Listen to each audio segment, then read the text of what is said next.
करते हैं शुरुआत आज के दिन की। रिकॉर्डिंग ऑन हो गई ना? बढ़िया। तो आज के इस दिन की शुरुआत करते हैं कुछ ऐसी चीजें सीख के।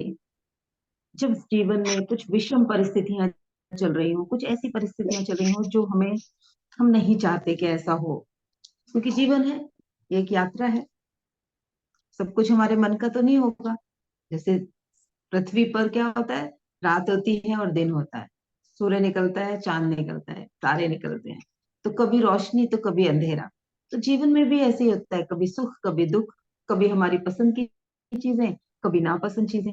तो जब जिंदगी किसी टफ टाइम से गुजर रही हो, उस समय किन बातों का ध्यान रखें, क्या क्या चीजें हैं जो हमें ध्यान रखनी चाहिए, ताकि हमारे जीवन को, हम उस समय को सहजता से निकाल पाए।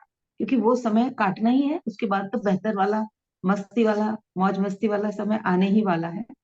तो वो जो टफ समय है, उस वक्त खुद को कैसे स्ट्रांग करें, वो चीजें आज मैं आप लोगों के साथ कुछ शेयर करूंगी, जो मैंने खुद अपने जीवन में उपयोग की है और करती रहती हूँ। क्योंकि साइकिल है, वो तो आता जाता रहता है। सही। जब हम एक चीज सीख जाते हैं तो टीचर्स क्या करते हैं, उससे थोड़ा बड़ा वाला टेस्ट दे देते हैं, तो सबकी लाइफ में चलेगा। क्योंकि जीवन से बड़ा शिक्षक कोई नहीं है। जीवन जो सिखाता है, और हम कुछ ना कुछ सीखने के लिए ही इस धरती पे आए हैं। जो हमें अपने अंदर साधना है, सब्र नहीं है किसी के अंदर, तो उसके उसको जिंदगी में सब्र की प्रैक्टिस करने के लिए भेजा गया होगा। पेशेंस कैसे रखे, तो उसके सामने सिचुएशंस ऐसी आएंगी कि वो इंसान, उसको सब्र की प्रैक्टिस हो, उसके साथ लोग उसे टॉर्चर करेंगे, उसको परेशानियां होंगी, उसको बेचैनी होगी, उस कंडीशन में वो प्रैक्टिस तभी तो कर पाएगा। तो उसको वैसे चैलेंजिंग सिचुएशंस दी जाएंगी अगर वो सब्र का प्रैक्टिस करने आया है। किसी को मोह से बचने की प्रैक्टिस करनी होगी, किसी शरीर को, तो उसके आसपास के रिश्तों से उसको अटैचमेंट हो रहा होगा। कुछ लोग उसको वैल्यू नहीं दे रहे होंगे, ताकि वो उस अटैचमेंट को समझ पाए कि अटैचमेंट मेरे लिए यूजफुल नहीं है, और उस अटैचमेंट से बचना सीख पाए, वो उसे प्रैक्टिकली सीख के अनुभव कर पाए। तो जीवन ऐसे सिखाता है। कुछ कुछ कुछ और बड़ा कराना है तो वो पहले से तैयारी कराता है। कुछ और बेहतर देना है तो हाथ खाली कराता है, कुछ छीन लेता है। जैसे मेरा एक बुटीक था, और बहुत अच्छा बुटीक चलता था। मेरी 8-9 साल की मेहनत थी। अचानक एक दिन रात को बंद करके आई, और जब सुबह जाके शटर खोलने के लिए देखा तो वहां लॉक नहीं थे। और जैसे ही शटर उठाया, मेरी पूरी शॉप खाली थी। जितना स्टॉक था 6 से 7 लाख का, कोई एक दिन में उठा के ले गया मेरे 8 सालों की मेहनत। और उस वक्त बहुत दुख हुआ, बहुत परेशानी हुई। इतनी मेहनत से जो सजाया था, बनाया था, वो खो गया। तो और एक झटके में खो गया। लेकिन उस वक्त अगर मेरे पास अध्यात्म आया होता, या ये सहजता आई होती, तो शायद मैं उसको उतना सीरियसली नहीं लेती। उस वक्त खाली हुई, खकोड़ा कुछ ना कुछ, देखा क्यों हुआ मेरे साथ ऐसा, क्यों परेशान होती हूँ, क्यों इतनी मेहनत ना कुछ मिल, इतना नहीं मिलता, लोगों को इतनी मेहनत का इतना मिलता है, मुझे इतनी सारी मेहनत का इतना सा क्यों मिलता है। ऐसे कुछ सवाल उठे, तो उनका जवाब ढूंढना कोशिश की। उनके जवाब मेरी तरफ आने शुरू हुए, और मेरी आध्यात्मिक यात्रा शुरू हुई, और जीवन बिल्कुल बदल गया। उस वक्त जो छोटी छोटी बातों पे मैं पैनिक हो जाती थी, ब्लास्ट कर देती थी, बुरी तरह से लोगों को गुस्सा कर देती थी, गालियां तो ऐसे निकल जाती थी मुंह से किसी को, मतलब गालियां इन द सेंस कि गलत शब्द, इतने जितना ज्यादा से ज्यादा हर्ट कर सकती हूँ उतना कर देती थी। सुनाने में तो अव्वल नंबर पे थी, कि कैसे नहीं चुकेगी, इसको छोड़ूंगी नहीं, इसको तो 7 जन्म तक याद रखेगा, इतना सुनाऊंगी। वो वाली अनीता थी। लेकिन मेरे जीवन की जो लर्निंग थी वो ये सारी थी, ऐसी वाली अनीता बनना था। तो वो सिचुएशन आई, और मैं उसमें से निकल के ये सब सीख के आज जो हूँ वो बन पाई। ठीक है। तो कभी भी टफ समय जब आए तो जीवन में हमें क्या एक्शंस लेने हैं, खुद को कैसे बिहेव करना है, उन चीजों पे हम आज बात करेंगे। तो सबसे पहला काम, जब भी कोई टफ सिचुएशन चल रही हो, घर के अंदर ना बैठना शुरू कर दें। ज्यादातर लोग यही करते हैं, जब सिचुएशन टफ होती है तो वो अपने आप को अपने एक इनर कोर के साथ एक अंदर और एक छोटे कमरे में बंद कर लेते हैं। एक तो घर का कमरा, कि उस कमरे में फिक्स हो गए। दूसरा, वो अपना भी दायरा बहुत छोटा कर लेते हैं, किसी से मिलते नहीं, किसी से जुलते नहीं, बात नहीं करना चाहते। तो हमें क्या करना है, वॉक अवे करना है, निकलना है बाहर। रोज मॉर्निंग वॉक पे जाओ, जाके बाहर टहलो, देखो चीजों को, ऑब्जर्व करो, जिंदगी की कुछ असलियत और भी दिख जाएंगी। अपना दुख हो सकता है छोटा लगना शुरू हो जाए, कोई नया ऐसा इंसान मिल जाए जिससे बात करके आपका कोई नया टाइप शुरू हो जाए, नया आइडिया मिल जाए, कुछ ना कुछ होगा। तो घर से बाहर निकलो। जब भी कोई टफ सिचुएशन हो तो अपने आप को और नॉर्मली जैसे लोग घर में बंद कर लेते हैं, हमें घर से बाहर निकलना होगा। डेली वॉक पे जरूर जाना शुरू करना है, मेंटली भी और फिजिकली भी। दूसरा काम जो मैं करती हूँ अक्सर, जब बहुत ज्यादा टफ समय हो रहा होता है तो मन क्या करता है, रो लो, झीक लो, किसी के सामने जाके अपनी सारी चीजें उसी में खोए रहो। क्योंकि असलियत में है, मेरे साथ परेशानी है तो मैं क्या करूं, रो ना, मन यही कहता है। लेकिन उस वक्त कुछ मौज मस्ती करो, कुछ ऐसा करो जो आपका दिल करना चाहता है, कुछ भी करो। एक दिन के लिए कहीं बाहर चले जाओ, बाहर इन द सेंस मार्केट में ही किसी जगह, आसपास का कोई भी ऐसी जगह है जहां आप जाके कुछ खुश हो सकते हो, कुछ अच्छा फील कर सकते हो। तो एनर्जी शिफ्ट होगी, जब एनर्जी शिफ्ट होगी तो आपको कुछ बेहतर जो आप कर सकते हैं उसकी याद आएगी। तो कुछ मौज मस्ती, मूवी देखने चले जाओ।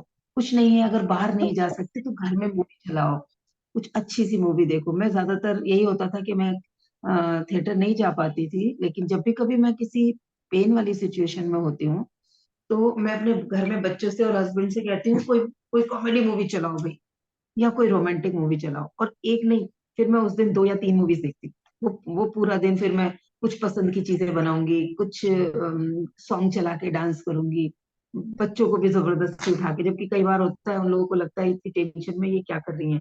तो ये जो मौज मस्ती है, ये हमें एक एनर्जी शिफ्ट देगी, और इससे हम अपने भीतर की जो कैपेबिलिटीज हैं उनसे कनेक्ट करना सीख पाएंगे, जिन्हें हम भूले पड़े हैं वो हमें दिखनी शुरू हो जाएंगी। क्योंकि हम एक ही दृष्टिकोण से जब जीवन को देख रहे होते हैं टेंशन के, तो हमें पॉसिबिलिटीज जो होती हैं वो दिखनी बंद हो जाती हैं।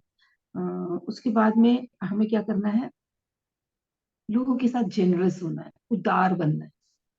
हम जब परेशान होते हैं तो हम दूसरों से चाहते हैं कि कोई और आए और हमारी मदद कर दे।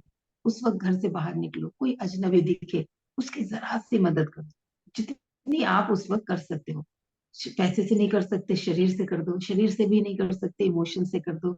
उसको थोड़ा सा प्रेम दे दो, उसको थोड़ा सा पानी ही पिला दो, किसी अजनबी को कुछ दो। जब आप ज्यादा परेशान हो उन दिनों में जाके आप जब बाहर जाओगे तो एक तो देने से क्या होता है, जब हम किसी से ले रहे होते हैं तो हमें छोटा फील होता है, जब हम दे रहे होते हैं तो हम राजा फील करते हैं, मैं देने वाला हूँ। तो कुछ कुछ देने की कोशिश करो, जो भी आप दे सकते हो, नॉलेज दे सकते हो नॉलेज दो, किसी को सम्मान दे सकते हो तो सम्मान दो। किसी अजनबी को, जिसे कभी किसी ने रेस्पेक्ट से बात नहीं करी और आप उससे प्यार से बात कर लोगे, रेस्पेक्ट से बात कर लोगे, उसके अंदर से आपके लिए विशेष निकलेंगी, आशीष निकलेंगे जो आपकी एनर्जी को पॉजिटिवली चार्ज करेंगे। तो उदार बने लोगों के साथ। नेक्स्ट जो मैं आपके साथ पॉइंट शेयर करना चाहती हूँ वो ये है कि किसी मंदिर में जाएं, किसी पार्क में जाएं, या किसी कॉफी हाउस में जाके बैठ जाएं। कितना खर्चा आ जाएगा, 1 घंटा कहीं कॉफी हाउस में जाके कॉफी पियेंगे, अपने आसपास के किसी रेस्टोरेंट में जाके बैठेंगे, 100, 200, 300, 500 रुपए खर्च हो जाएंगे।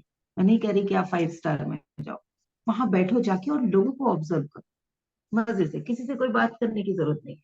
मंदिर में जाके बैठो, लोगों को देखो आते जाते पूजा करते हुए, वो कर क्या रहे हैं, वो किस बेहोशी में पूजा कर रहे हैं, या वो किस डर से पूजा कर रहे हैं। कुछ लोग ऐसे करते हैं आके, तो सबको ऑब्जर्व करो।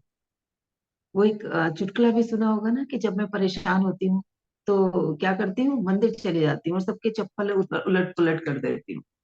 अब जब लोग अपनी चप्पल ढूंढने में परेशान हो रहे होते हैं तो मुझे आनंद आ रहा होता है। जो कपाट वो नहीं करना, लोगों को परेशान नहीं करना, उन्हें ऑब्जर्व करना, कौन कैसे बिहेव कर रहा है। आपका वहां पर भी एनर्जी लेवल शिफ्ट होगा। वो तो क्या, हम बिल्कुल फिक्स हो जाते हैं अपनी सिचुएशन में, तो हमें नई चीजें दिखनी बंद हो जाती है। तो हमें ये काम भी करना है।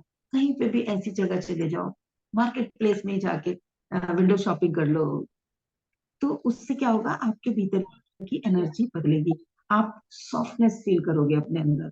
ठीक है। नेक्स्ट पॉइंट है कि जो भी सिचुएशन चल रही है उस सिचुएशन में एक तो ये ऑब्जर्व करो कि आपको क्या फील हो रहा है, इस समय फीलिंग कौन सी है, होपलेसनेस की है, हेल्पलेसनेस की है, या बेचारगी की है, कौन सी फीलिंग है? हर्ट हो किसी चीज से, खोया हुआ महसूस कर रहे हो, क्या हो रहा है? अपनी उस फीलिंग को ऑब्जर्व करो, रिसर्च करो, कौन सी फीलिंग में हो। और उसके बाद, उसको ऑब्जर्व करने के बाद अपने आप को, हमें संसाधनों से और एजुकेशन से, उस वक्त मेरे आसपास क्या क्या उपलब्ध है उस सिचुएशन को हैंडल करने के लिए। ऐसा तो नहीं होता कि कुछ भी ना हो, उसको, उस सिचुएशन से पार जाने के लिए मेरे पास अभी क्या क्या उपलब्ध है, और क्या क्या एजुकेट मैं खुद को कर सकती हूँ, कौन कौन सी चीजें हैं जो इस सिचुएशन से निकलने के लिए मैं सीख सकती हूँ, उन्हें सीखना शुरू कर दो। हमें लगता है रिजल्ट आ जाए इमीडिएट, प्रोसेस से तो गुजरना होगा।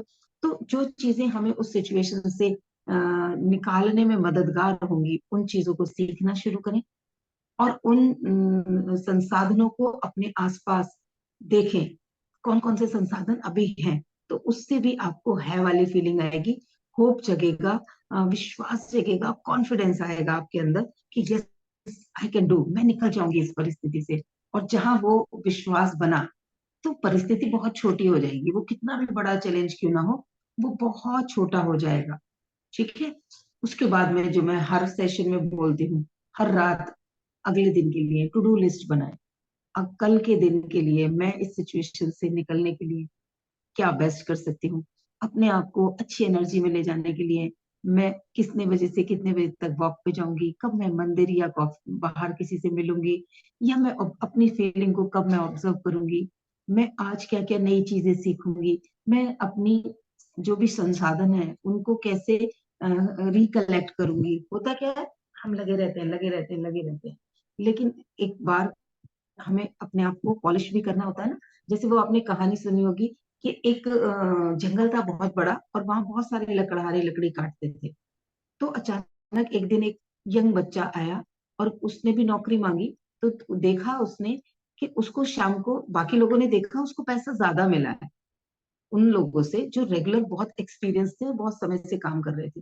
तो उन्होंने बोला कि भाई तूने ज्यादा पैसा कैसे कमाया?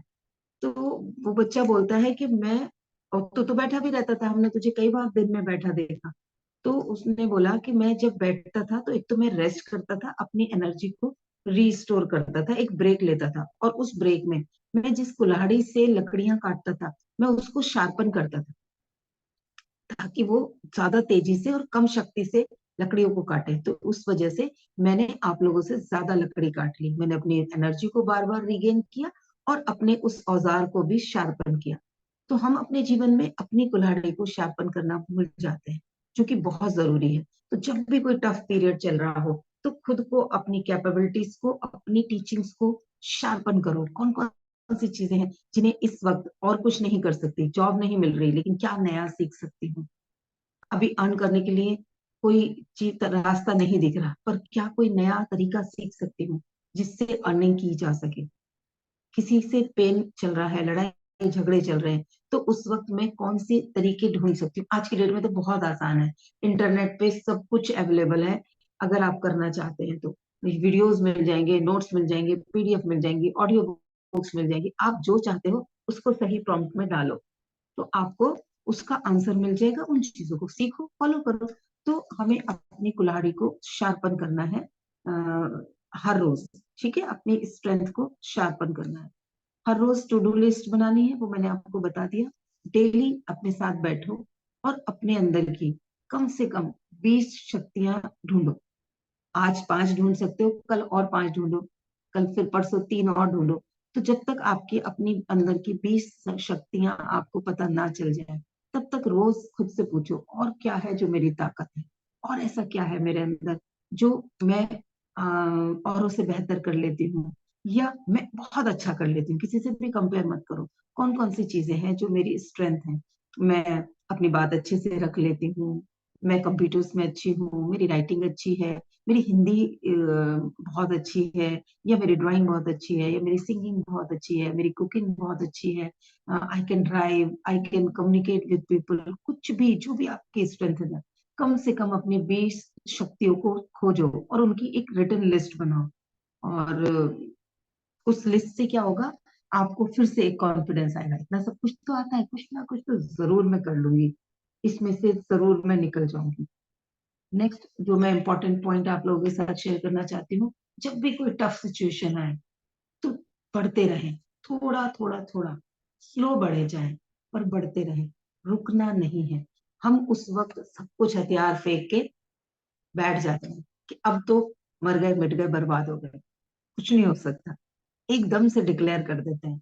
और जब हम डिक्लेयर करते हैं तो हमारा अवचेतन मन, वो तो नौकर है, वो तो, उसे तो मजा आ जाता है, उसे कुछ काम ही नहीं करना है, वो भी हथियार डाल के बैठ जाता है, कोई आइडिया ही नहीं देता वो भी।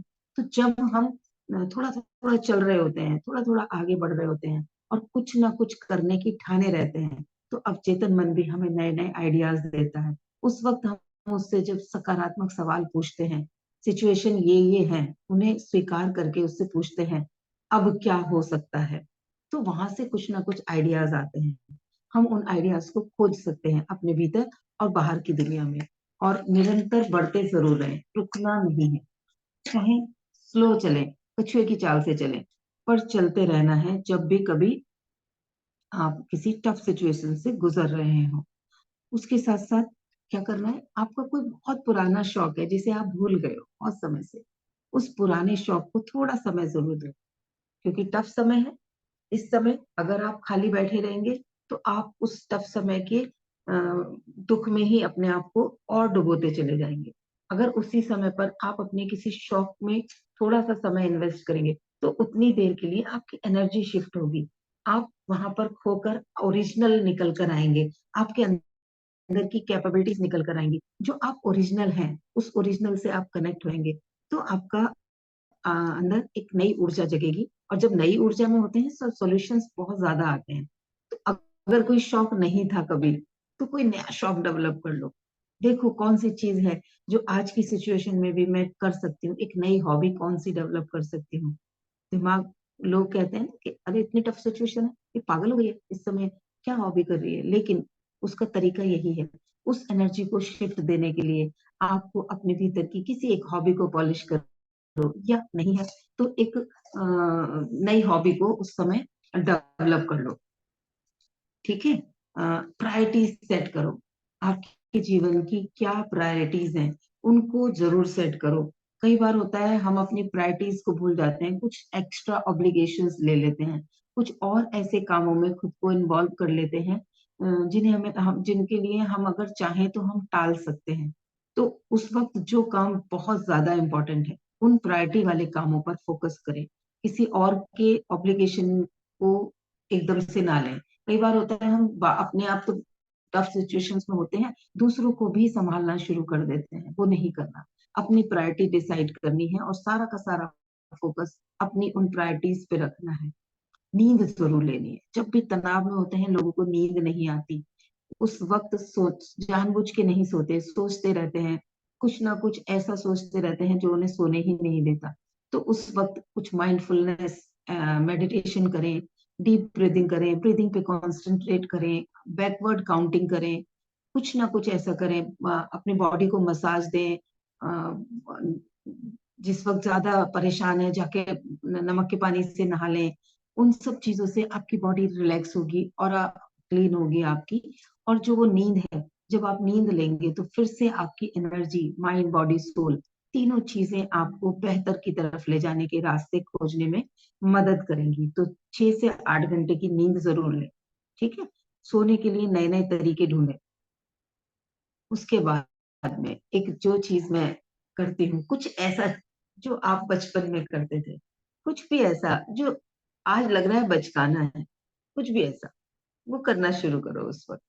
क्योंकि जब आप बचपन में थे तो उस वक्त बहुत एनर्जी थी, बहुत आइडियाज आते थे, दिल करता था ये कर दूंगी वो कर दूंगी, पता नहीं कितनी हिम्मत होती थी, बड़े बड़े सपने होते थे उस वक्त।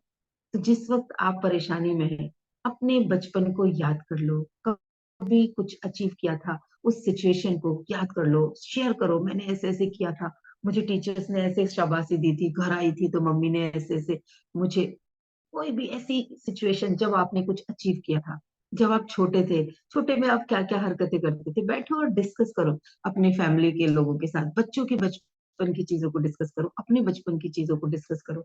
आप देखोगे उस वक्त आपको एक अलग सा रिलैक्सेशन मिलेगा, और दिमाग जब रिलैक्स होता है तो फिर से वो आपको नए आइडियाज देगा।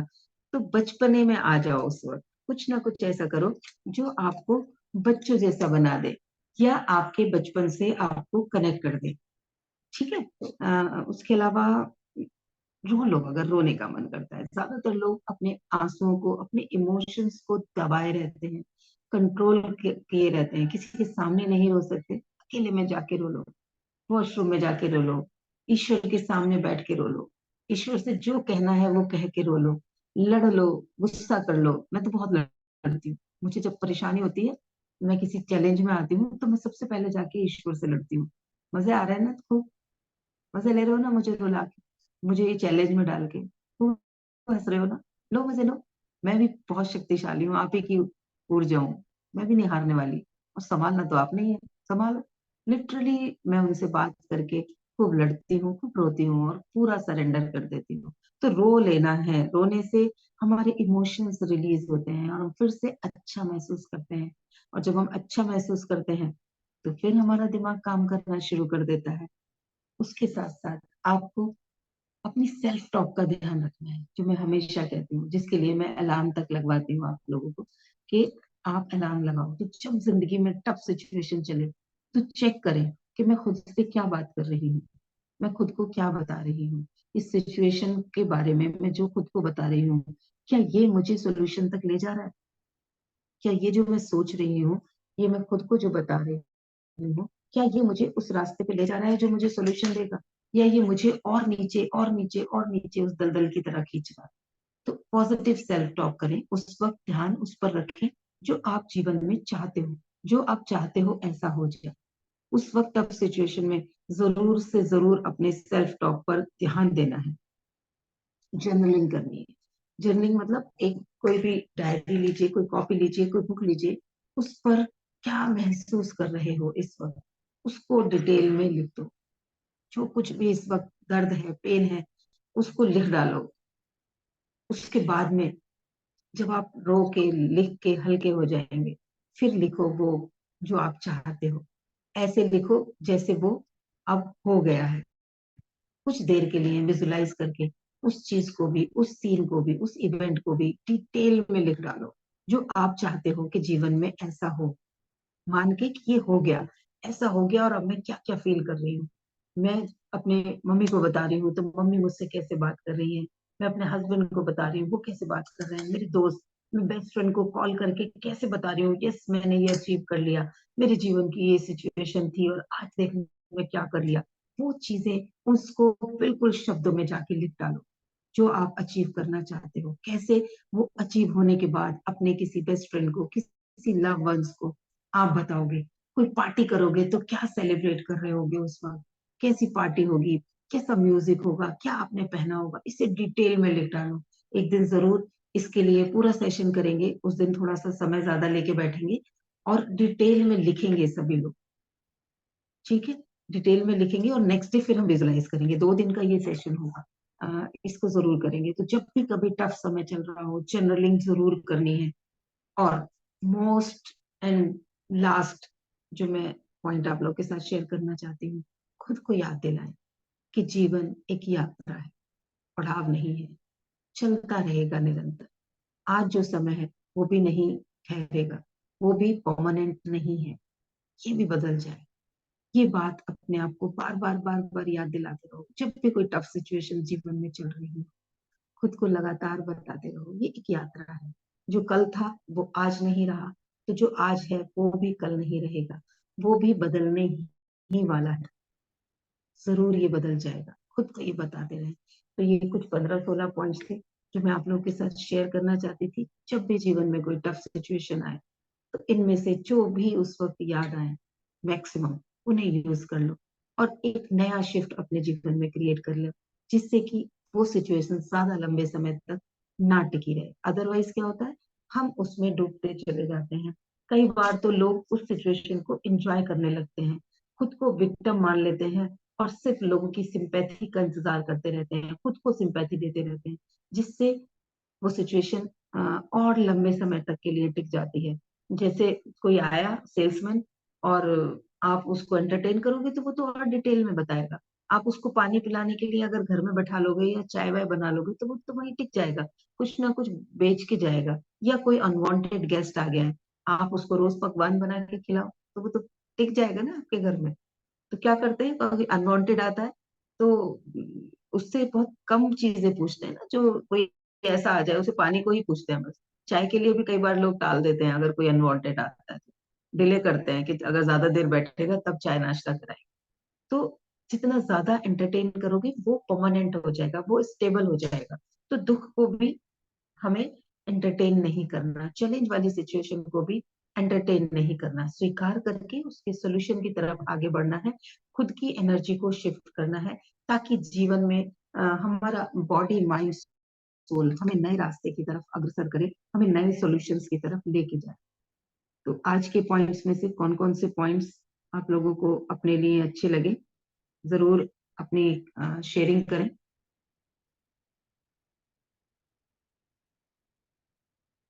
अनम्यूट करेंगे सभी बारी बारी, अपना एक एक पॉइंट जरूर बताएं।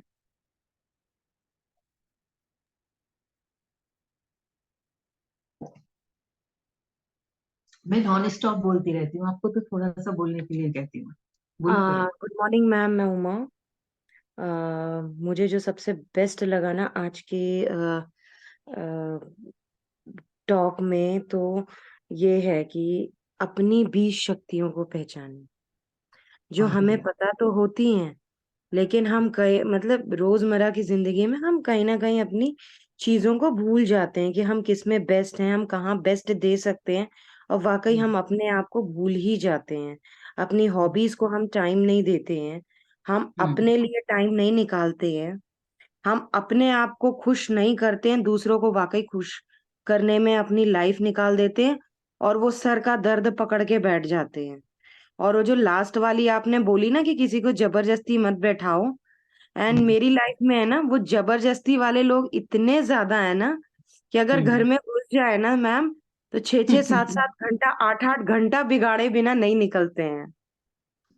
तो वो आज से 8 घंटे सावधान हो की जाना है, आज से जी मैम। सावधान हो जाना है। अगर जरूरत लगे ना तो ऐसे मैम लोगों को बता दो कि मैं अभी बहुत बिजी हूँ, आपसे कल बात करूँ। ऐसे लोगों को आप साफ बोलो, जो आपको कुछ नेगेटिविटी आपके अंदर थ्रो कर रहे हैं, कुछ ऐसे मैम आइडियाज ये सब अपना खुद। करके देख लिया कि मैं टाइम नहीं है, मुझे बच्चों के साथ थोड़ा सा बच्चों को पढ़ाई करानी है, ये करानी है, वो करानी है।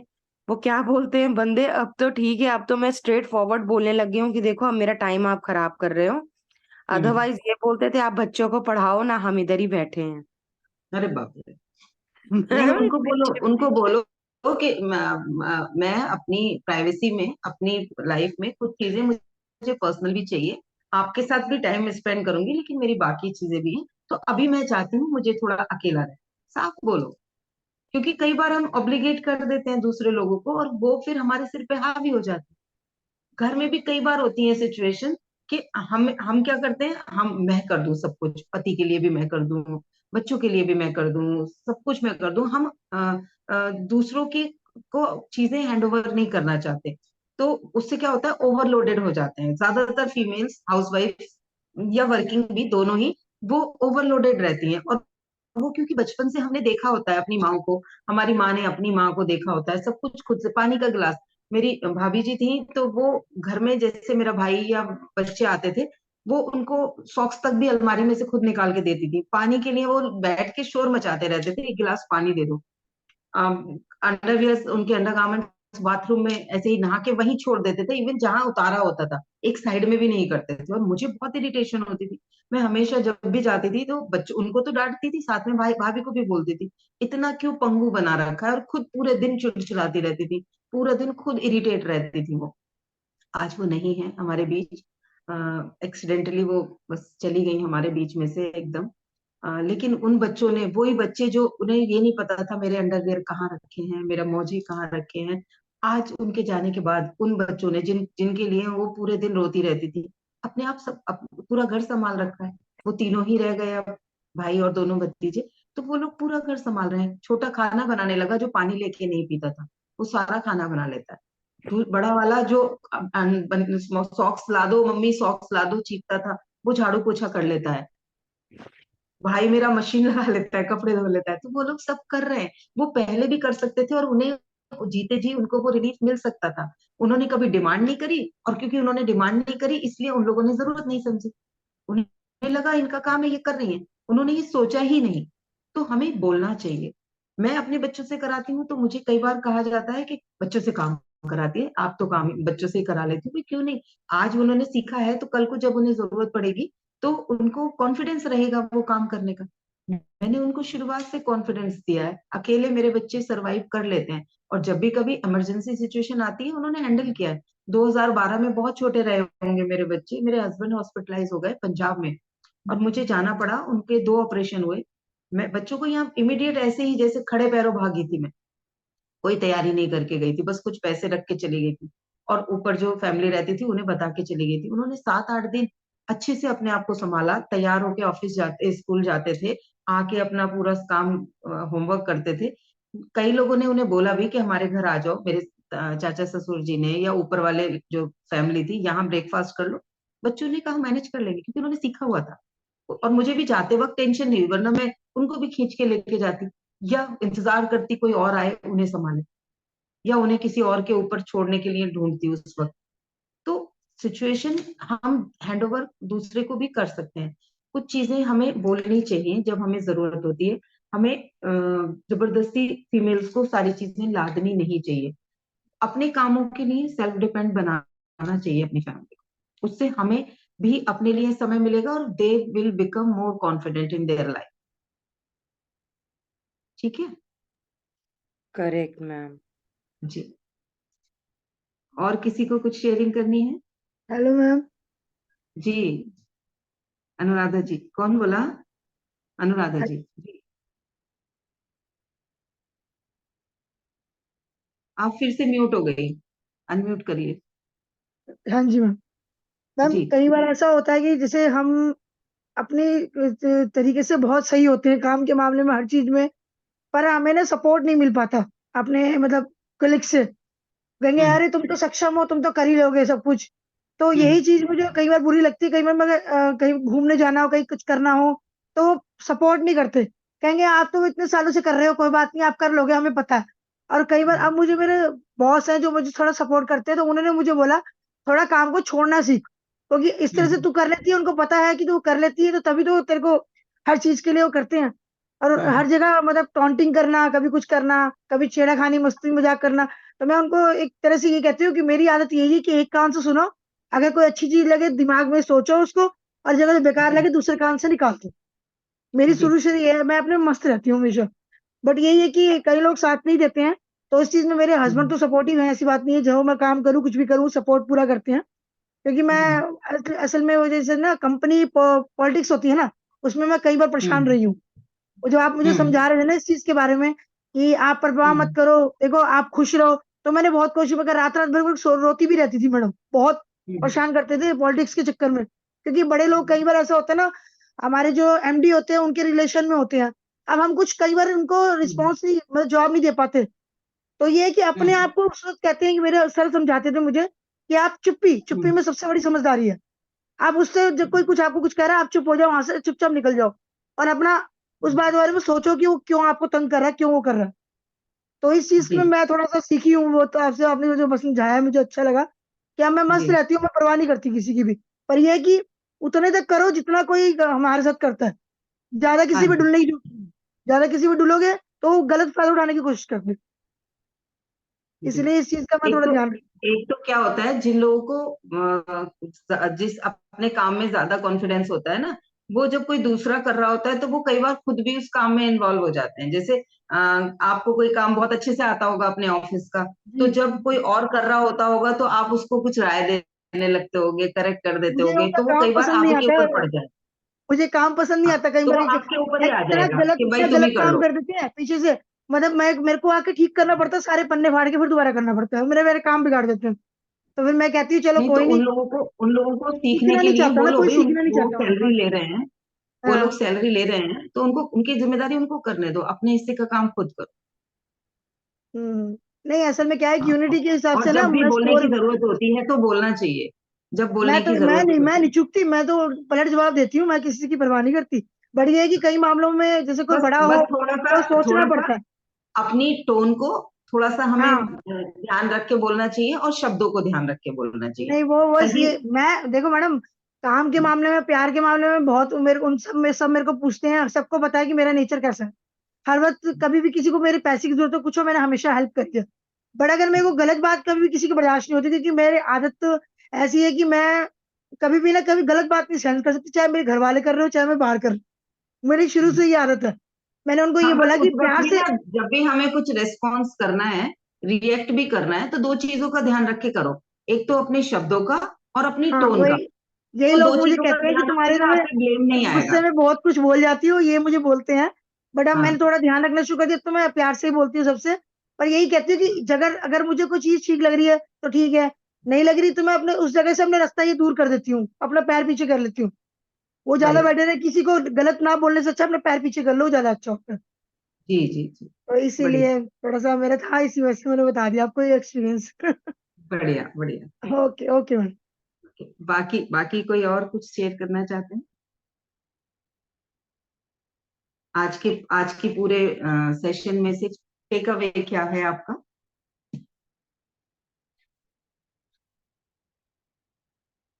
चलिए, आज बाकी लोगों का शेयरिंग का मन नहीं है, कोई बात नहीं। बैठेंगे, आंखों को कोमलता से बंद करेंगे,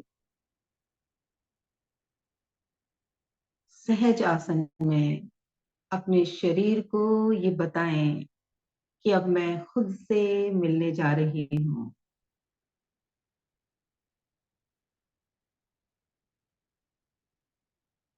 कृपया मेरा सहयोग करें। आज हम करेंगे डीफोकसिंग ध्यान।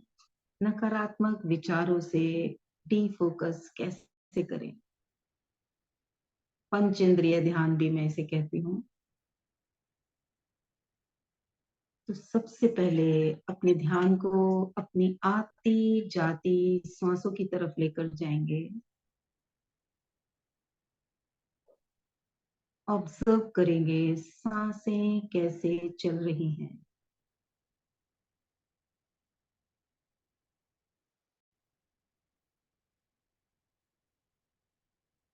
कितनी गहरी जा रही हैं। कोई जोर जबरदस्ती नहीं, सहजता से ऑब्जर्व करेंगे।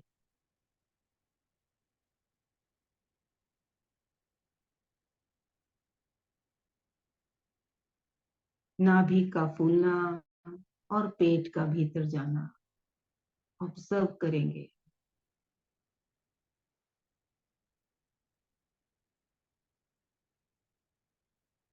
ऑब्जर्व करेंगे मन में चलते हुए विचारों को, कौन कौन से विचार आ रहे हैं। उन विचारों से लड़ना नहीं है, सहजता से, दृष्टा भाव से आते हुए देखना है बस। जैसे नदी में कुछ दूर से बहता हुआ आता दिखता है, उत्सुकता से उसे देखते हैं और वो बह के निकल जाता है। वैसे ही कौन सा विचार आया और चला गया, व्हाट नेक्स्ट। दृष्टा बने अपने मन में चलते हुए विचारों के लिए।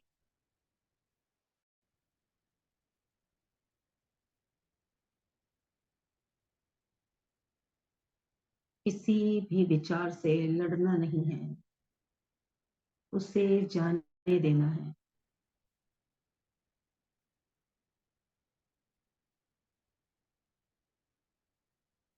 जैसे मजदूरों को देखा होगा, एक हाथ से ईंट उठा के दूसरे को देते हैं, निरंतर उठा के देते रहते हैं, उठा के देते रहते हैं, और वो आगे बढ़ते रहते हैं, ट्रांसफर होती रहती हैं ईंटें। वैसे ही एक विचार आया, और दे दिया ब्रह्मांड को। बाद में मिलते हैं। Now at this time I am busy in counting my thought, in observing my thought. Say goodbye to them. जो भी विचार आ रहे हैं, कर दो सबको टाटा बाय बाय।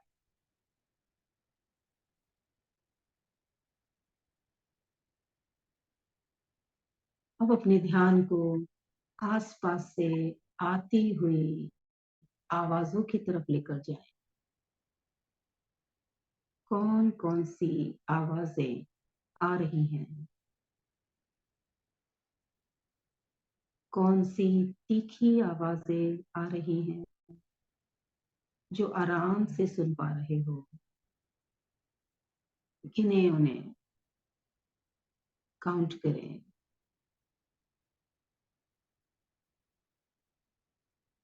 फिर मध्यम आवाजों को खोजें। ओके, एक ये आई, यस। फिर और धीमी आवाज, कहीं दूर से आती हुई आवाज, मे बी घड़ी की टिक टिक,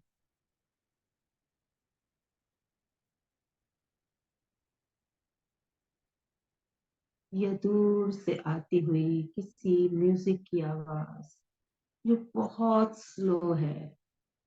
फोकस करें, काउंट करें उन सभी आवाजों को।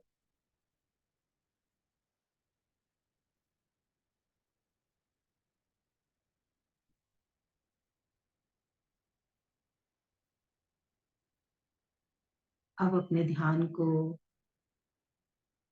अपनी शरीर के कांटेक्ट में जो कुछ भी है, टच, जो कुछ भी हो रहा है, जिस आसन पर, बिस्तर पर आप बैठे हो, उसको, उसके टच को ऑब्जर्व करें। एक हाथ दूसरे हाथ पे रखा है, तो उस टच को ऑब्जर्व करें। पैर कहाँ छू रहे हैं? फर्श, टेबल या कोई फुटवेयर। ऑब्जर्व करें उस टच को। कोई ज्वेलरी आपके शरीर से टच हो रही है, आपके कपड़ों का टच, बालों का टच, क्या क्या है जो टच हो रहा है, ऑब्जर्व करें।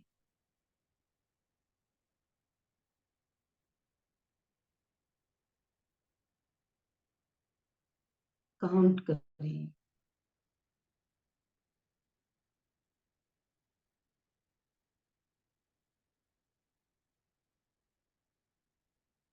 अब अपने ध्यान को आसपास से आती हुई सुगंधों की तरफ लेकर जाए। कौन कौन सी फ्रेग्रेंस और स्मेल्स आ रही हैं? क्या अरोमा है आसपास? मे बी कोई अगरबत्ती की खुशबू, घर में खाना बन रहा हो उसकी खुशबू, या कोई बैड स्मेल। मे बी अभी सफाई हुई हो तो फ्लोर क्लीनर की खुशबू, कोई डियो या चंदन लगाया हो उसकी खुशबू। कौन कौन सी खुशबू आ रही है? काउंट करें।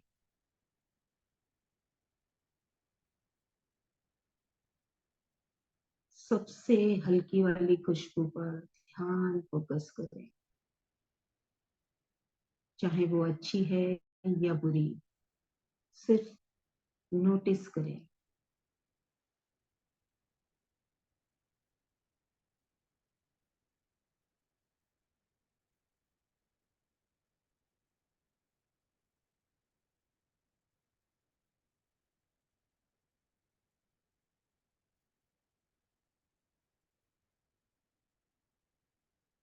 वापस अपने ध्यान को अपनी आती जाती सांसों की तरफ लेकर जाएं।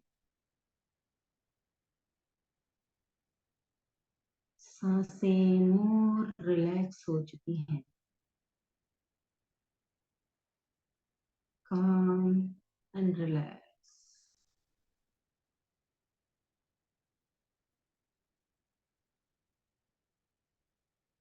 अब अपने ध्यान को अपने पूरे शरीर की ओर लेकर जाएं। तलवों से कहें रिलैक्स और महसूस करें वो रिलैक्स हो रहे हैं। अपना पूरा कंट्रोल छोड़ दें। एंकल्स एंड काफ मसल्स को कहें रिलैक्स, रिलैक्स, रिलैक्स।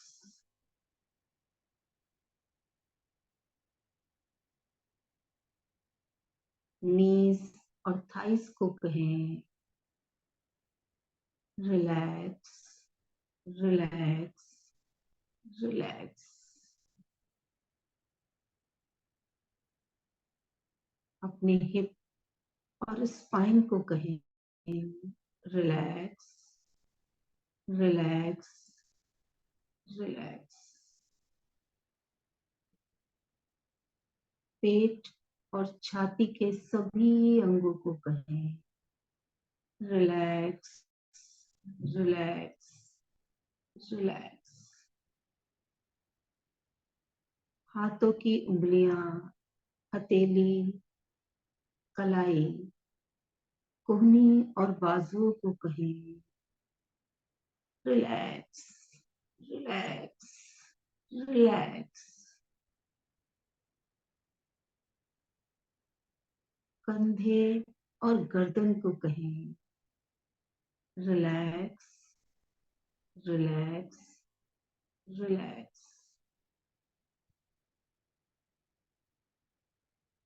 अपनी थोड़ी और गालों को कहें रिलैक्स, रिलैक्स, रिलैक्स। जिह्वा को कहें रिलैक्स, रिलैक्स, रिलैक्स। आंखें, पलकें और भौं को कहें रिलैक्स, रिलैक्स, रिलैक्स। माथा और सर के एक एक बाल को कहें रिलैक्स, रिलैक्स, रिलैक्स। पूरा शरीर रिलैक्स है।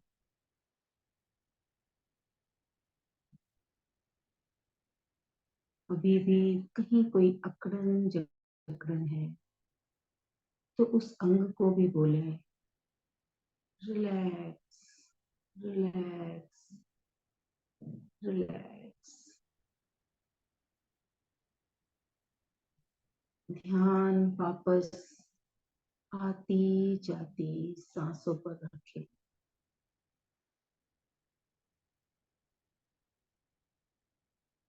और मन ही मन कहें मैं पूर्ण रूप से रिलैक्स हूँ, रिलैक्स हूँ, रिलैक्स हूँ।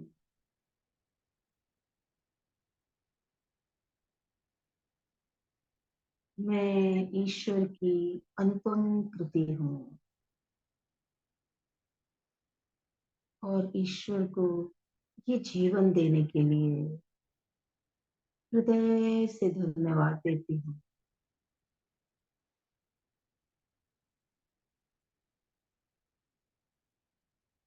मैं ईश्वर के इस अनुपम गिफ्ट को सम्मान करती हूँ, बहुत प्रेम करती हूँ। Thank you God, thank you very much. Thank you, thank you, thank you.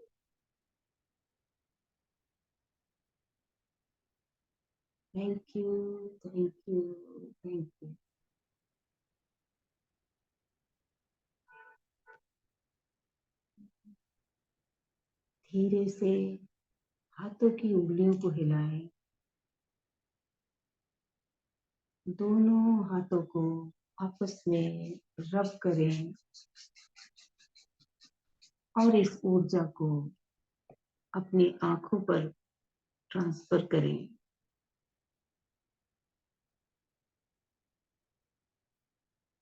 मुस्कुराते हुए आंखें खोलें और वापस चेतना में आए।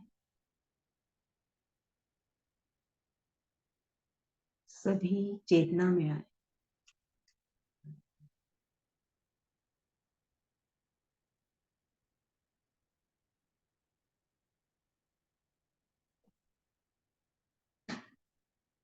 कैसा रहा एक्सपीरियंस, जरूर बताइएगा।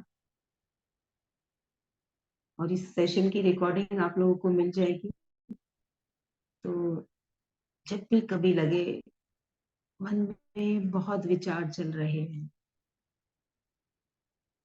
तो इसे जरूर करिएगा। उस वक्त ये बहुत सपोर्ट करेगा आपको। मन में चलते हुए अनेकों विचारों को एकदम से शिफ्ट करने का तरीका, रोक देने का तरीका, एफर्टलेसली।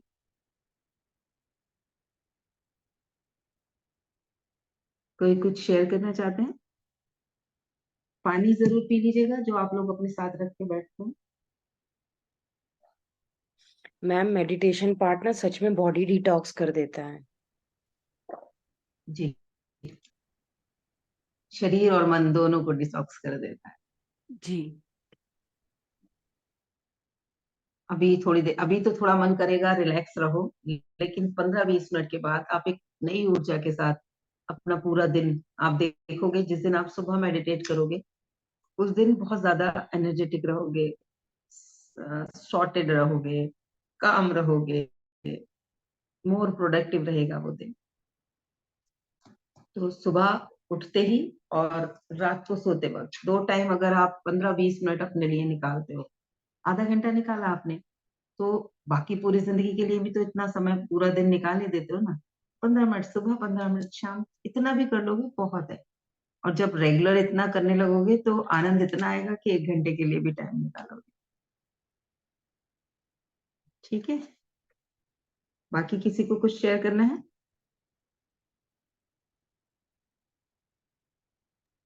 Good morning ma'am. जी Sunita ji, good morning.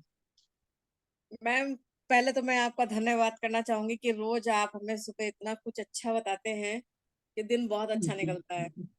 Thank you very much. अच्छा, थैंक यू। दूसरा जो मेरे साथ एक अच्छा अचीवमेंट जो मुझे मिला है वो ये है कि मैम, जैसे पहले मैंने शुरुआत में जब मैं आपके साथ ज्वाइन किया था, मैंने बताया भी था जी कि मैं बहुत परेशान रहती थी, मुझे रात में नींद नहीं आती थी।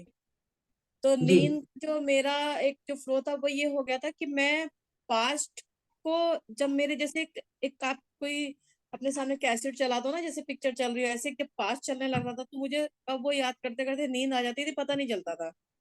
और कभी कभी नहीं हम्म भी आती थी। पर अब हम्म मैं जब से आपके साथ जुड़ी, खैर मेडिटेशन तो मैं पहले भी करती थी, पर एक कहते हैं ना, कोई चीज अगर आपने वीडियो में सुनी है उतना इम्पैक्ट आपकी बॉडी हम्म। पे नहीं पड़ेगा जितना आप फिजिकली उस चीज को ज्वाइन करके अगर अपने अंदर फील करोगे तो उसका रिजल्ट ज्यादा अच्छा आता है। तो अब जी मेरे साथ ये है कि जब मैं रात में लेटती हूँ तो लेटने से करीब 15-20 मिनट पहले मैं ईश्वर के साथ बात करती हूँ, उन्हें हर चीज के लिए ग्रेटिट्यूड करती हूँ कि उन्होंने मुझे जीवन में बहुत कुछ दिया। और उसके जी। बाद जब मैं लेटती हूँ तो मुझे पता नहीं चलता मुझे कब तक नींद आ गई। ये मेरे साथ बहुत बड़ा अचीवमेंट है बहुत कि जब मैं नींद सोने के लिए परेशान रहती थी, मतलब मैं कितना भी थक जाऊं बहुत तब भी मुझे बढ़िया। नींद नहीं आती थी, बहुत परेशान बहुत रहती थी, बढ़िया। मुझे नींद नहीं आती थी। तो उस बस स्टेज में जब आप सोते भी होगे ना, तो 6-7 घंटे सोने के बावजूद भी आपको रिलैक्स फील नहीं होता होगा, ये क्योंकि सोने साथ के में भी। बाद भी आपका ब्रेन एक्टिव रहता था। हाँ जी, हाँ मैम, वही मैंने आप जिस रात में सो भी रहे हैं तो लग तो रहा है कि सो रहे हैं, पर कुछ ना कुछ दिमाग में चलता रहता था। पर जी अब जब से मैं रात में सोने से पहले 15-20 मिनट जो आपने बताया, वो ईश्वर को धन्यवाद करती हूँ, हर चीज के लिए धन्यवाद करती हूँ, और करते करते मैं फिर लेट जाती हूँ, फिर मुझे नींद आ जाती, पता नहीं चलता कब मैं नींद आ गई। जी।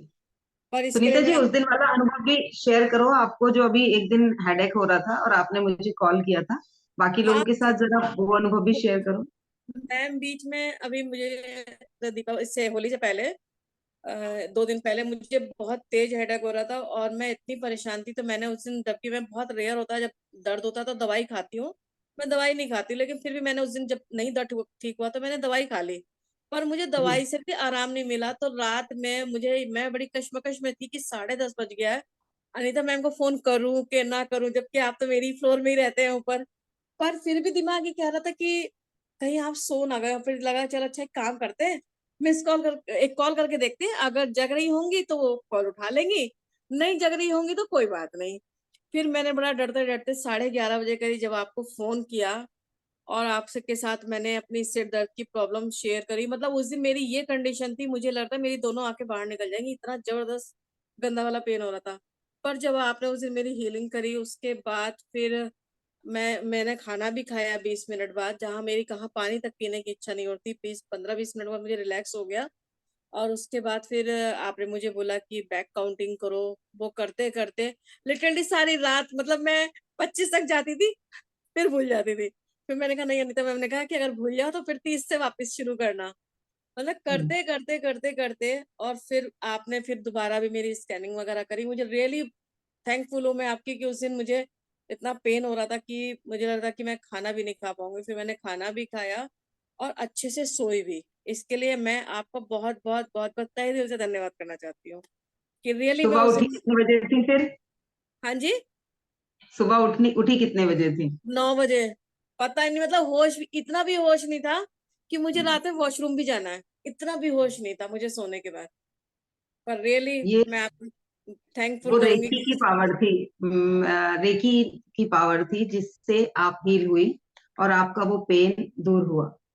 तो ये मैं पावरफुल चीज है जो जीवन में बिना किसी मेडिसिन के हम अपनी और अपने आसपास के लोगों की मेंटल फिजिकल इश्यूज को, इमोशनल इश्यूज को हील कर सकते हैं। बड़ी से बड़े चैलेंज की सिचुएशन में हम उनको फर्स्ट एड की तरह भी दे सकते हैं और परमानेंट क्योर की तरह भी दे सकते हैं। ठीक है।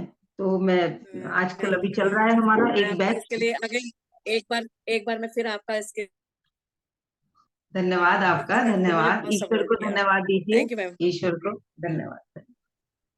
तो अभी चल रहा है हमारा रेकी लेवल 1 का कोर्स। और रेकी में कुछ 5 लेवल्स होते हैं। पहले लेवल में हम अपनी अपने आसपास के लोगों की हीलिंग कर सकते हैं जो हमारे पास हैं।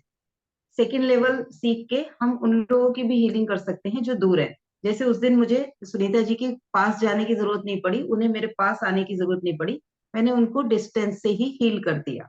थर्ड लेवल में उन चीजों के लिए हीलिंग होती है, नॉर्मली जिन चीजों के लिए डॉक्टर ने ऑपरेट करने के लिए बता दिया है, या कोई बहुत गंभीर समस्या है, मानसिक भी हो सकती है, कोई बहुत बड़े ब्लॉकेजेस हैं जीवन में किसी भी फील्ड में, उन सब की हीलिंग के लिए थर्ड लेवल की जो हीलिंग होती है सिखाई जाती है, वहां से सोल्यूशन मिलता है। फिर फोर्थ लेवल होता है जिसे मास्टरशिप कहते हैं। मास्टर करके आप ये जो 3 तरीके के जो सेशंस हैं वो आप कंडक्ट कर सकते हो, आप दूसरों को भी सिखा सकते हो if you are a master. उसके बाद होती है ग्रैंड मास्टरशिप। जो ग्रैंड मास्टर्स होते हैं वो मास्टर्स को भी सिखा सकते हैं और बाकी 3 लेवल भी सिखा सकते हैं। तो ऐसे करके रेकी में 5 लेवल्स होते हैं जिनको सीख के हम अपने आसपास की एनर्जी को चेंज कर सकते हैं, बीमारियों को ठीक कर सकते हैं, मेंटल सिचुएशंस को ठीक कर सकते हैं, साथ के साथ इसको एक करियर की तरह ले सकते हैं। रेगुलर हीलिंग के जो भी चार्जेस होते हैं पर डे की हीलिंग के 300 से 500 रुपए तक चार्ज चल रहा है आज की डेट में मार्केट में। और अलग अलग थेरेपीज होती हैं इसके साथ में जिनकी चांस आपको पर्सनल सेशंस भी लेने के लिए लोग आते हैं और आप डिस्टेंस से भी कर सकते हो। सबसे अच्छी चीज है आपको किसी ऑफिस की भी जरूरत नहीं है, आप अपने घर से भी कर सकते हो। तो एज अ करियर भी आप इसको सीख के फर्स्ट सेकंड थर्ड लेवल सीख के भी आप पैसा कमा सकते हो। और मास्टरशिप करके, ग्रैंड मास्टरशिप करके तो आप फिर कोर्सेज के लिए कोच भी बन सकते हो। तो ये एक नई विधा है जिसको सीख के हम लोग अपने जीवन को एक नई दिशा दे सकते हैं, नए सिरे से कुछ नई एक नई नई क्या कहना चाहिए, नई रास्ता बना सकते हैं, नई अपॉर्चुनिटी को क्रिएट कर सकते हैं। ठीक है, तो जो लोग भी सीखने में इंटरेस्टेड होंगे मुझे पर्सनली कांटेक्ट करिएगा। एक हफ्ते के अंदर अंदर ये वाला बैच कंप्लीट हो जाएगा फर्स्ट लेवल का, फिर नेक्स्ट बैच शुरू होगा, तो आप लोग सीख सकते हैं। ठीक है, ऑनलाइन ही रहेगा, 11 दिन का सेशन। तो अभी अगर किसी को कुछ शेयर करना है या किसी का कोई सवाल है तो हम और 1 मिनट रुकते हैं, अदरवाइज मैं सेशन को यहीं समाप्त करूंगी। आज निशा जी की आवाज नहीं आई, क्या हुआ? Yes, good morning ma'am. मैं हाँ। अपने चांस का वेट कर रही थी। मैम एक चीज तो है कि मैम जब आप मेडिटेशन कराते हैं तो उसके बाद तो कुछ बोलने की जी, इच्छा नहीं होती, लगता है बस उसमें ही खोए रहो। वो तो मेरा क्योंकि खुद सवाल पूछने का मन नहीं करता, लेकिन क्योंकि मेरा रोल है लोगों से पूछना, इसलिए मैं पूछती हूँ। उस समय नहीं तो नहीं, बस मन करता है कि सेशन ऑफ कर दो और हाँ, उसी आनंद में खो जाओ। और ये है कि मैम आप जी मतलब ऑडियो में भी चाहे सुन लीजिए, लेकिन जो एक फिजिकली मोड पे अगर आप कोई चीज सुनते हो ना, उसका अलग ही एक आनंद रहता है शरीर में। जी जी थैंक यू मैम, बहुत जी बहुत निशा जी, धन्यवाद, मुझे इतनी इतनी तकलीफ से बाहर निकालने के लिए आपका तहे दिल से धन्यवाद। अरे thank you, I Nisha am Nisha blessed कि मैं कुछ निशा कर मैम भी पाई। बहुत अच्छी है, इनसे तो मेरी बात हो चुकी है।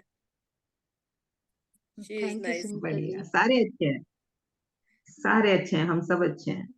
मेरे जी को तो निशा जी, समझ जो सुनीता जी ने ये कहा कि निशा जी बहुत अच्छी हैं, तो सबसे पहले सुनीता जी बहुत अच्छी हैं क्योंकि वो अच्छी की डेफिनेशन जानती हैं, तभी ओबियस तभी तभी हम ओबियसली। सब अच्छे ग्रुप में हैं।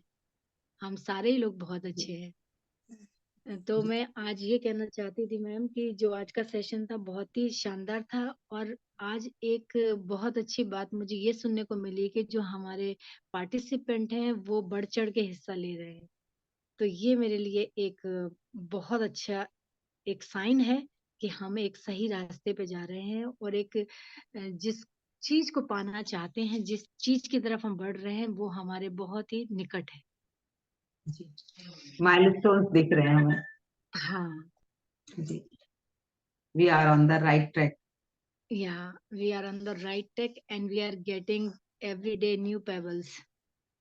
जी हम छोटे छोटे पेबल्स को रोज इकट्ठा कर रहे हैं, छोटे छोटे मोतियों को इकट्ठा कर रहे हैं। और जी कई लोगों को तो ये भी लगता होगा कि ये तो सुनी सुनाई बातें हैं, हम क्यों सुन रहे हैं। लेकिन आप यकीन कीजिए, इसको सुनी सुनाई तो जरूर है, लेकिन आपने कभी अमल नहीं किया इस बातों पे। तो आज हमको ये बातों के माध्यम से बताया जा रहा है कि आज हमको किस बात पर अमल करना है और हमें आज करना क्या है। इस चीज का भी साइन हमको इस बातों में मिल जाता है। ये जी सबसे अच्छी बात है। जी, बस रिमाइंडर होना जरूरी होता है ना, हाँ, हाँ, क्योंकि पता तो सबको है, ज्ञान तो भरा पड़ा है, पूरा भरा ब्रह्मांड पड़ा ज्ञान से भरा हुआ है, और हम ब्रह्मांड में, हमारे भीतर भी एक ब्रह्मांड है, तो वो सारा ज्ञान है। ऑलरेडी हमारे अंदर है, लेकिन हम उसको भूले बैठे हैं। हनुमान यस, जी की तरह अपनी शक्ति हो। बिल्कुल ठीक। उमा जी, आपको एक एक्टिविटी बताऊंगी, क्योंकि ये पीछे आपने हो सकता है किसी सेशन में देखी हो या ना देखी हो। स्ट्रेंथ की जो आपने बात की थी, स्ट्रेंथ को काउंट करने का जो मैंने एक पॉइंट बताया था, तो हम एक एक्टिविटी करते हैं जिसमें हम लिखते हैं I love my self because, या ठीक है ना, I love my self because, because के बाद में आपको जो भी आता है वो लिख डालो, इसकी एक पूरी लंबी लिस्ट बना लो, जितनी चीजें हैं। I love my self because, या मैं हूं के बीच में जो आ रहा है वो लिख दो। मैं बुद्धिमान हूँ, मैं क्रिएटिव हूँ, मैं पॉजिटिव हूँ, मैं एक कुक हूँ, मैं एक वक्ता हूँ, मैं एक ट्रेनर हूँ, मैं एक कोच हूँ, मैं एक क्राफ्ट पर्सन हूँ, मैं एक सिंगर हूँ, मैं एक ब्यूटीफुल सोल हूँ, मैं एक लविंग पर्सन हूँ। ऐसे करके जो आपको आता है वो सारा लिख डालो, और उसमें हर रोज कुछ ना कुछ पॉइंट्स आप बढ़ाते जाओ। आज जितने याद आए उसमें फिर वो पढ़ो, अगले दिन और इसमें कौन सा रह गया था वो और नोट कर, खुद से प्रेम बढ़ जाएगा। और कल मैंने एक सेल्फ लव का वीडियो डाला है यूट्यूब पे, कल डाला है मैंने या नहीं देखती हूँ, कल पोस्ट किया था शायद मैंने, उसे देखिएगा सभी लोग। और रेकी के बेनिफिट्स भी मैंने बताए थे, वो भी देखिएगा। बाकी अनीता जी, लोग जो मुझे यूट्यूब पर जी मेरा एक क्वेश्चन है मैम, अगर कोई जी चीज लाइफ सुनीता जी, मैम अगर कोई चीज लाइफ में बार बार हो रही हो, किसी एक पर्सन की वजह से या 2 पर्सन की वजह से या किसी अदर की वजह से, उस सिचुएशन में हमें क्या करना चाहिए? उस सिचुएशन में हमारा उस क्या पैटर्न है, किसकी वजह से हम उसे अट्रैक्ट कर रहे हैं, वो सर्च करना पड़ता है कि वो इंसान वैसा बार बार कर रहा है, वो उसके लिए भी हमने कहीं ना कहीं कुछ अपने अंदर एक बिलीफ बैठा रखा है, जिसकी वजह से हमें उसके सबूत मिलते हैं। तो उसके लिए एक एक्टिविटी होती है, पूरा सेशन होता है, एनएलपी का काउंसलिंग सेशन होता है। जब कोई ऐसी ट्रॉमेटिक कंडीशंस होती हैं तो हम उस पर्सन के साथ इंडिविजुअली बैठते हैं और उसके उस ट्रॉमा की जड़ तक पहुंचते हैं। कहाँ पर उसकी जड़ है, पास्ट में कहाँ से वो चीज स्टार्ट हुई है, फिर उसको वहां पर रिफ्रेमिंग किया जाता है, उस सिचुएशन को बदला जाता है और वहां पर एक हेल्दी सिचुएशन इम्प्लांट कर दी जाती है। वो वैनिश हो जाती है और नई सिचुएशन वहां पर स्टार्ट हो जाती है। कई बार एक सेशन में बहुत अच्छे रिजल्ट आ जाते हैं, कई बार हमें इसके लिए 2 से 3 सेशंस भी लेने पड़ जाते हैं, रिजल्ट आता है। कोई भी सिचुएशन बार बार अगर आ रही है तो कहीं ना कहीं पास्ट का कोई ट्रॉमा है जो अंदर अभी जिंदा पड़ा हुआ है। गंदगी पड़ी थी लेकिन हमने उसके ऊपर कारपेट डाल दिया तो वो अंदर से एक बदबू आ रही है, जो बदबू हमारे साफ सुथरे घर को भी साफ सुथरा नहीं रहने दे रही। तो वो बार बार हमारा ध्यान उधर ही जाएगा, कहीं गलती से चूहा मर जाए और मिले ना, तो वो 4, 5, 6 दिन, हफ्ता भर वो बदबू हमें परेशान किए रहती है। तो वैसे ही ये बदबू कहीं ना कहीं हमारे भीतर कहीं फंसी हुई है, जिसको हमें निकालना पड़ेगा, उस ट्रॉमा से दूर होना पड़ेगा। न्यूरो लिंग्विस्टिक प्रोग्रामिंग में इसको हील किया जाता है, हिप्नोसिस में इसे हील किया जाता है, इनर चाइल्ड हीलिंग में इसको हील किया जाता है, अलग अलग तीनों पद्धति में हील करते हैं। ओके। ठीक है, चलिए मिलते हैं फिर कल सुबह वापस से कुछ नई एनर्जी के साथ। आप सब आए उसके लिए आप सबको मेरा हृदय से धन्यवाद। यूट्यूब पर जाकर भी जरूर कमेंट किया करिए, शेयर भी किया करिए, आप लोगों की मदद से मैं और आगे बढ़ने की हिम्मत पाती हूँ और आगे बढ़ूंगी, ये मेरा विश्वास है। आप सबका प्रेम मेरे लिए बहुत वैल्यू करता है। Thank you very much. Thank you, thank you, thank you, thank you. Thank you so much ma'am. Thank you ji, thank you, God bless you.